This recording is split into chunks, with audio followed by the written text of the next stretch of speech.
Hi guys, it's Juliet. Kumain ako ng balat today. Kain din ng balat today. Sorry sa ingay kasi nanood ako ng TV. Everything's yan. Yan. So, yan guys, set up ko sa wait lang guys. Yan, set up ko na. So, balitin ko muna to. Ayan guys. Oh my god. Lagyan natin na ito. Set up ko muna. Yan, set up ko na.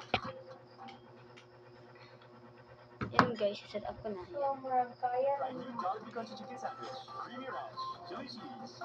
Yan. Meron siyang sabaw.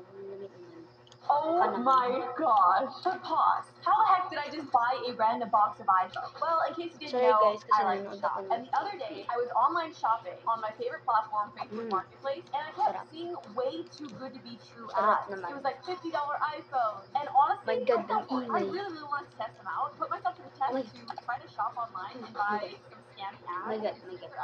So there's a lot of places that sell used iPhones or like technology for $25 for a lot of Polaroids. Lavender AirPods Max for $150. I'm telling you, half of these are scams. Like there's no possible way. $10,000 iPhone 13 Pro Max lot. I feel like you're probably losing money on that one. $99 for an iPhone 16.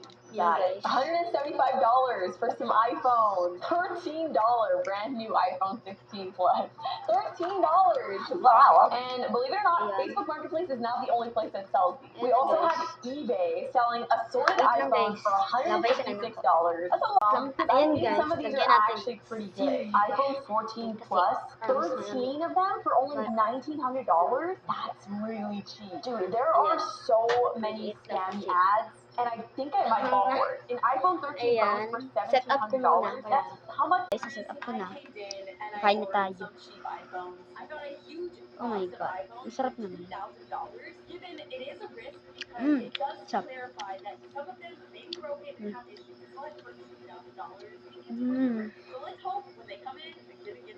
And finally, something came in. I'm so nervous because every time I do this video, I almost always lose money. Let's hope today. Guys, This box does go freaking heavy. wala siya dong isa. And she's here.